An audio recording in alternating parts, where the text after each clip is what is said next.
Major funding for KPBS Evening Edition has been made possible in part by Bill Howe Family of Companies, providing San Diego with plumbing, heating and air, restoration, flood and remodeling services for over 40 years.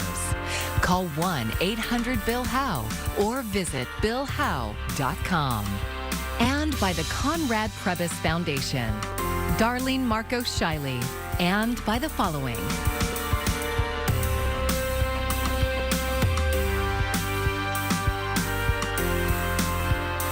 By viewers like you. Thank you.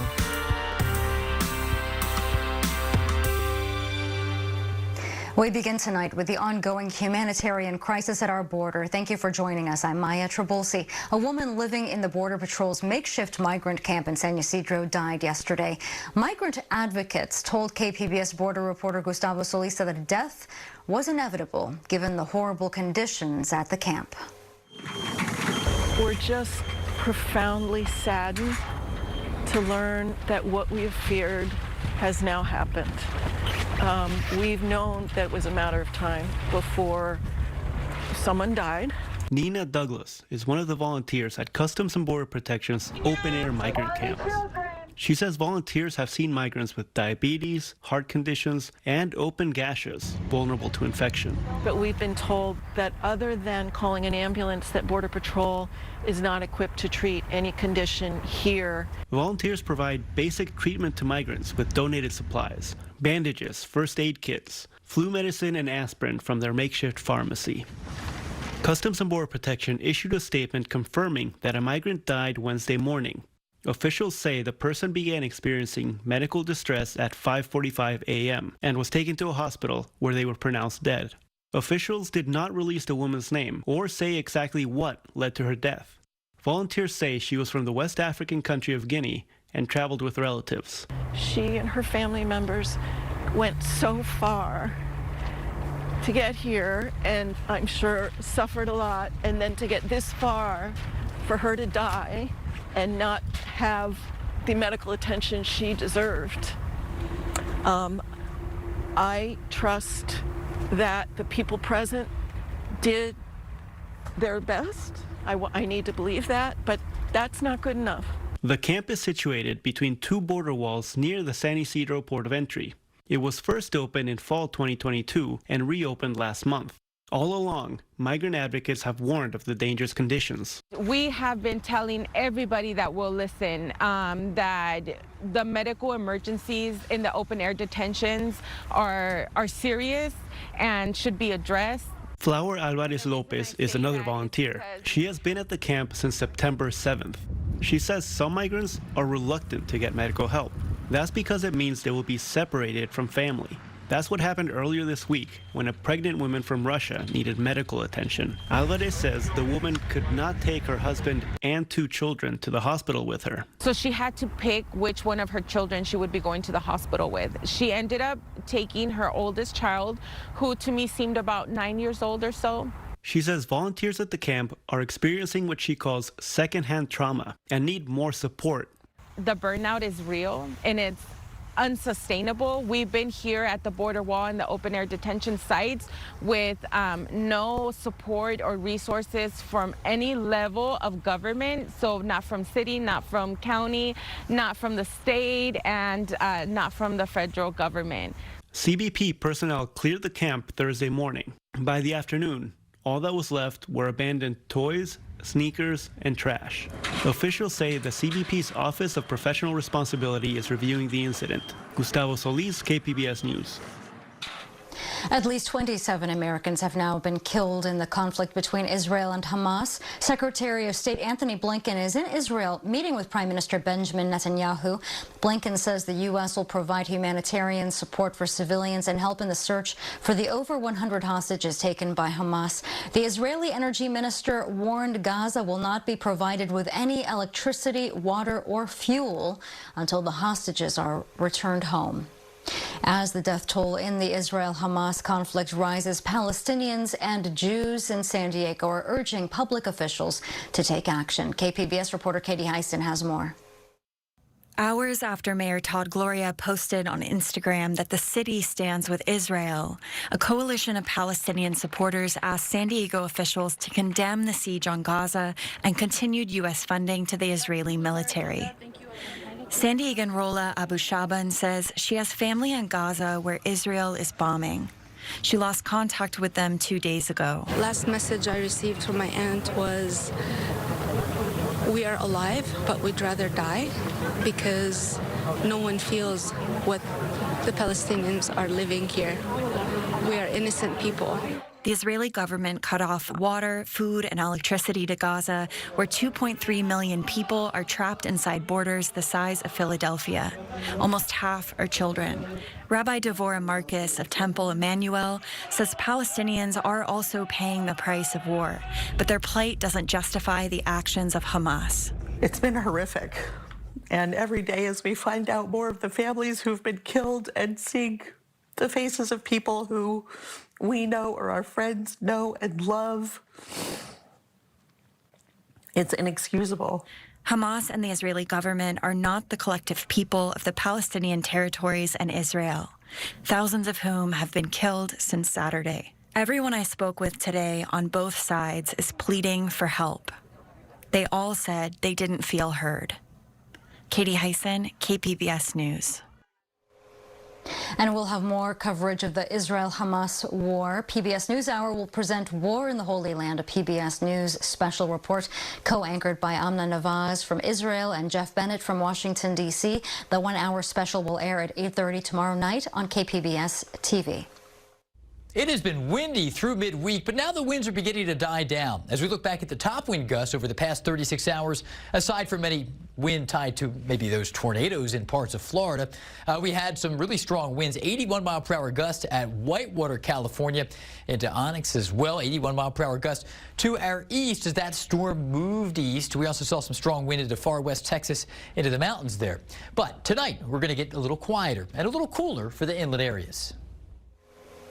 Governor Gavin Newsom will not declare a state of emergency over the sewage crisis in the Tijuana River Valley. In a letter to the Coastal Commission, the governor says a, quote, state proclamation of emergency cannot accelerate federal work needed. But Newsom's office says the governor has taken other actions, including requesting urgent action and funding from the federal government. Local leaders have been calling for the declaration of state and federal emergencies to address pollution. Some beaches have been closed for human contact for more than 600 consecutive days.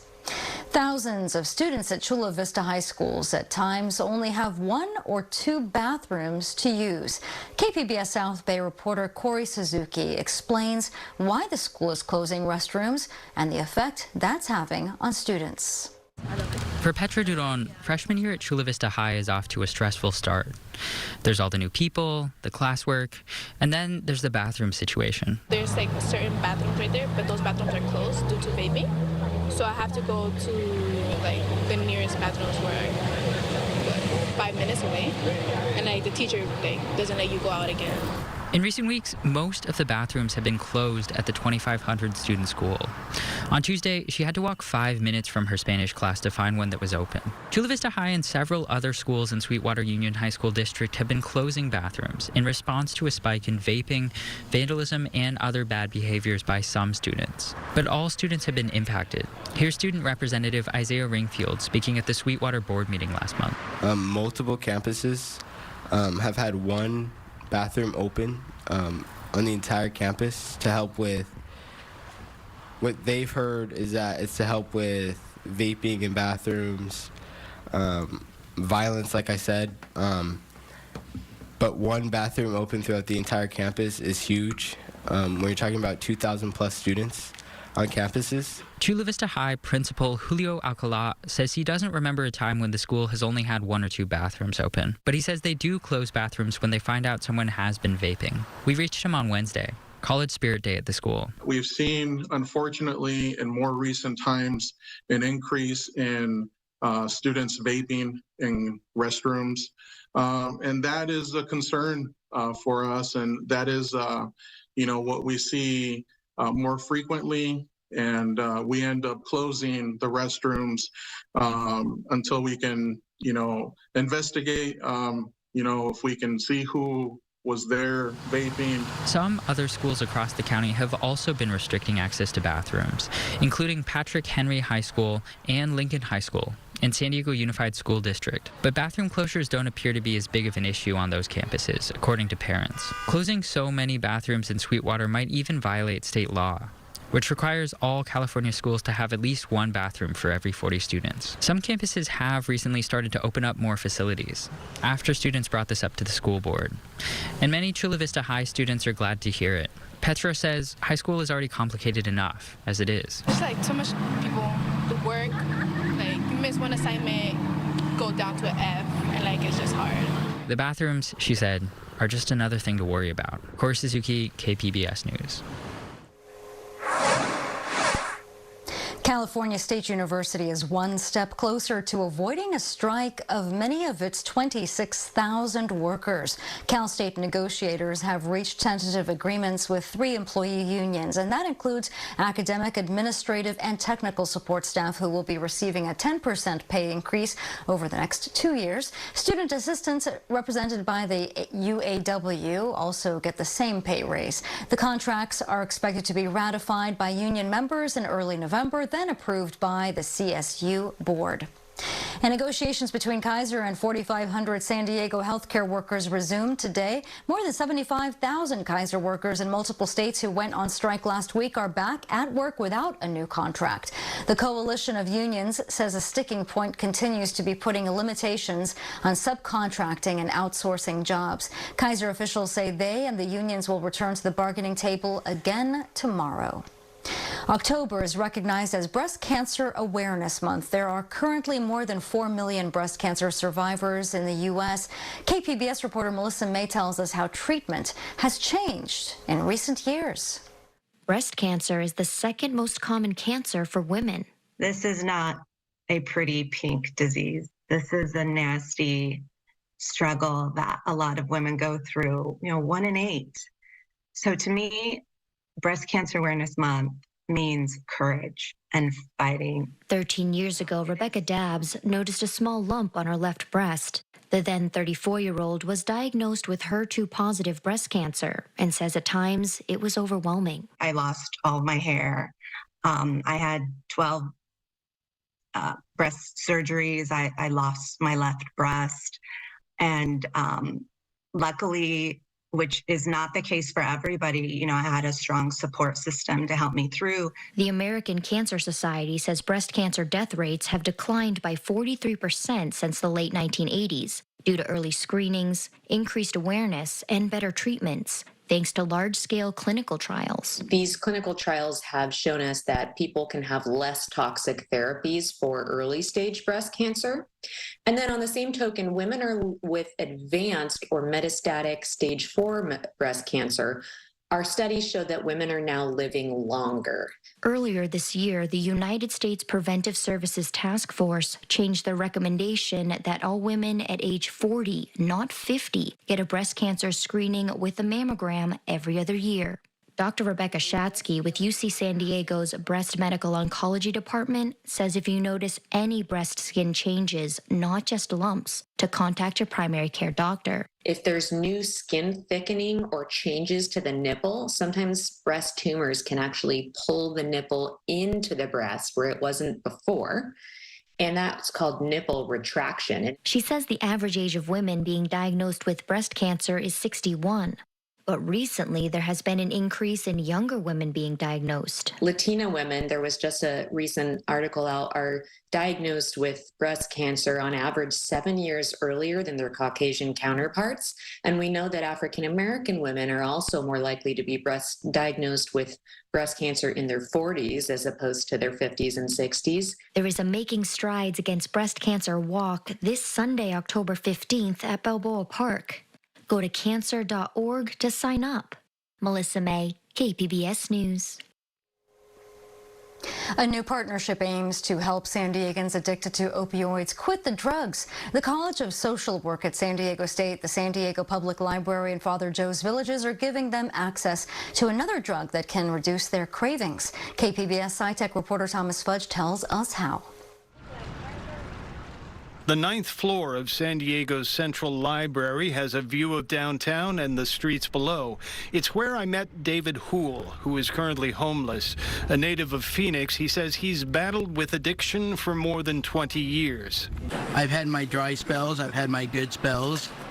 And coming here, it just went really bad. Then he saw a flyer at the Central Library telling him about a program aimed at helping people addicted to opioids with a drug called Suboxone. Its primary ingredient is buprenorphine. Houle says he responded and signed up for Suboxone treatment at Father Joe's Villages. After, talking with the doctors at Father Joe's and taking it every day, getting to that right dose, it had really helped me a whole lot. And I have had slip-ups. I have talked to, Dr. Lorada, and we both know that that's normal, but it's never gone out of control. I take my strips every morning like I would a dream cup of coffee. He says it's as if the drug has mentally blocked the cravings he used to feel. He gets the medication on a small strip that he places under his tongue. Buprenorphine itself is actually an opioid that binds to a person's opiate receptor and can knock more dangerous and potent drugs off of it. Dr. Daniel Lassoff is an emergency physician and toxicologist with UC San Diego Health, who has prescribed buprenorphine many times. So it's great. We can see things like pain relief, treatment of withdrawal, treatment of cravings, but we don't see so much of that euphoria that we would see that drives people to start abusing these drugs. Megan Parch is the chief health officer at Father Joe's Villages, which is just 2 blocks away from the downtown library. She also prescribes buprenorphine in the form of Suboxone. We've seen people stabilize. We've seen people reconnect with family. We've seen them obtain income, housing. We've seen people find and maintain jobs that were unable to prior. Suboxone contains both buprenorphine and naloxone, better known as Narcan. Part says she has seen the problems of drug use and overdoses grow exponentially in the homeless community, due largely to the widespread use of fentanyl. San Diego State social work professor Leanne Urata says she has spoken to librarians who talked about frequent drug overdoses in the bathrooms and outside their libraries. Urata got a 2-year grant from the National Institute on Drug Abuse to see if intervening with buprenorphine could make a difference. 2 months ago, they began reaching out to people with drug addiction who use the Central Library. So many people do want to get help, and sometimes just a little bit of help, like just us finding them the next day, it makes a world of difference to them, and they tell us that, just knowing somebody cares. The old library mission of public service by promoting literacy and providing information has evolved. The library has also become a place where homeless people go to use the bathrooms, charge their phones, be dry and safe. San Diego Central librarian Jennifer Jenkins says libraries confront a changing urban environment and changing responsibilities. Libraries have now become dynamic and reflexive and kind of respond to the needs of the community in real time, as opposed to holding those traditional values and missions and not expanding and growing with our communities. The San Diego State Project seeks to recruit at least 40 addicted people to get Suboxone prescriptions and take it regularly. Urata says she hopes this will be a model for the rest of the library system and perhaps libraries in other states. But Lassoff says we need to remember that detoxification by using medicines like Suboxone is rarely enough to make the problem go away. Substance use disorders are chronic diseases. It's the same way with asthma, diabetes, hypertension. These are health problems that wax and wane, and people have relapses. He says long-term treatment needs to be part of the solution to turn people away from drug abuse. Thomas Fudge, KPBS News.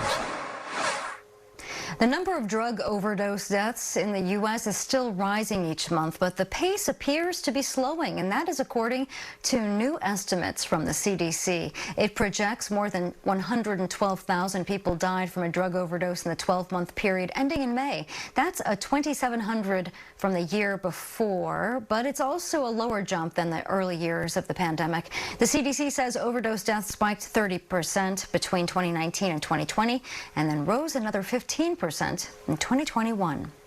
Several San Diegans are on their way to Geneva to appeal to the United Nations about excessive use of force by U.S. police against Americans of color. KPBS reporter Katie Hyson has more.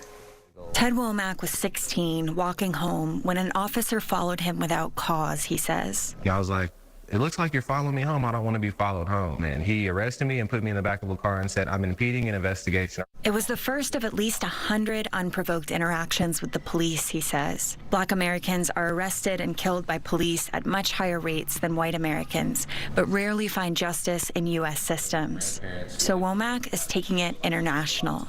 With the nonprofit Alliance San Diego, he's asking the UN to consider excessive police use of force as a human rights violation. I'm a little bit nervous, just a little bit. A part of me kind of feels like I'm still this one small person going to speak to a giant, you know? He hopes their stories will open people's eyes, but he also wants something concrete, for the U.S. to change its use of force standard from reasonable to the international standard of necessary and proportionate. Any law enforcement officer can, under their discretion, say, I feel like it was reasonable to choke this guy for 20 minutes because, to me, he was not following my instructions, and the person dies. The UN Human Rights Committee will weigh their testimony before issuing their own report. Katie Hyson, KPBS News. A former San Diego Unified Student School Board trustee is now organizing a national campaign to support prison inmates in maintaining their appearance and their good hygiene. Beauty Beyond Bars is the vision of Leah Nepomuceno. She graduated from Scripps Ranch High School last June, is a freshman at George Washington University. Leah returned home last weekend to deliver care packages to inmates at Las Colinas Detention Center. The packages include personal items unavailable to most inmates like face scrub and lip balm. It felt inhumane, and that is the main goal of Beauty Beyond Bars, is humanizing the living conditions of incarcerated people, starting with reframing the way that we look at beauty and hygiene. Beauty Beyond Bars will also advocate for national human dignity legislation requiring the unshackling of incarcerated pregnant women while giving birth, and special consideration for wearing religious headwear like a hijab.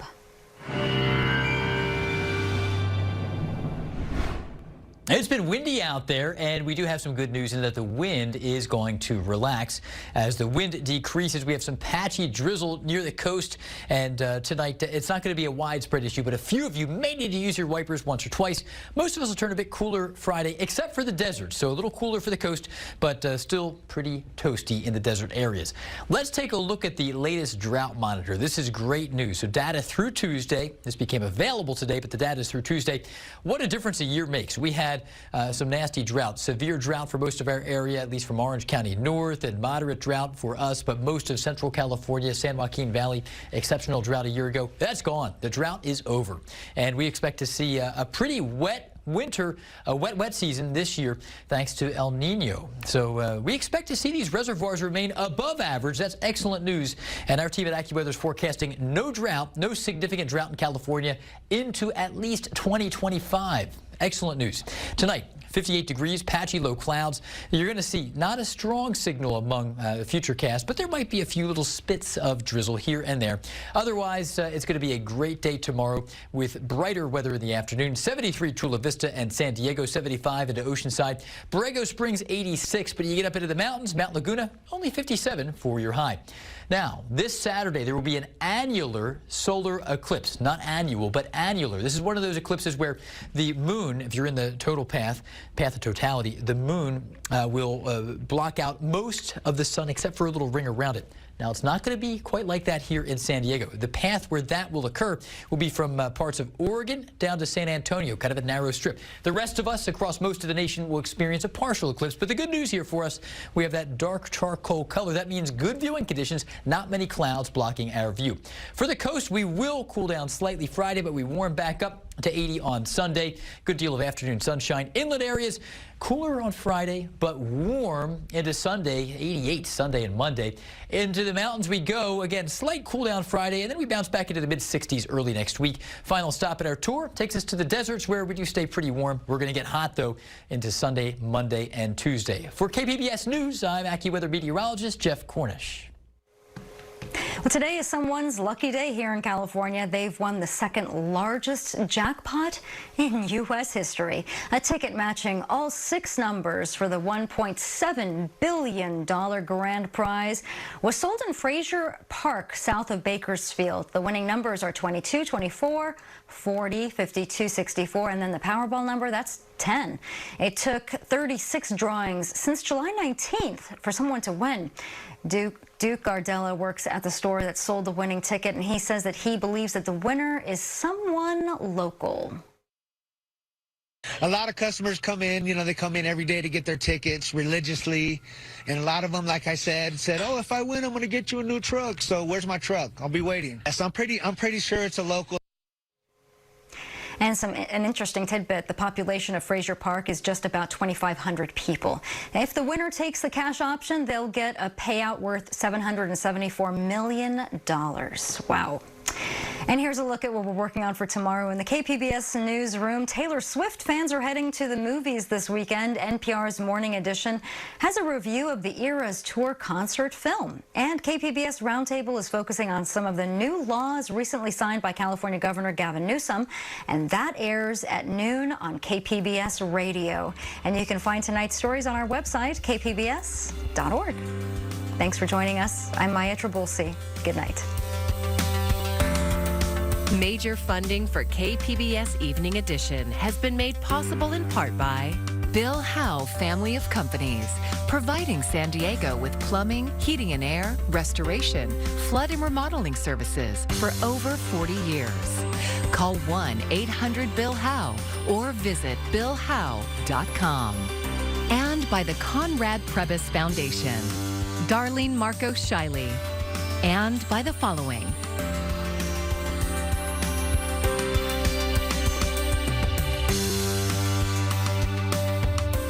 And by viewers like you. Thank you.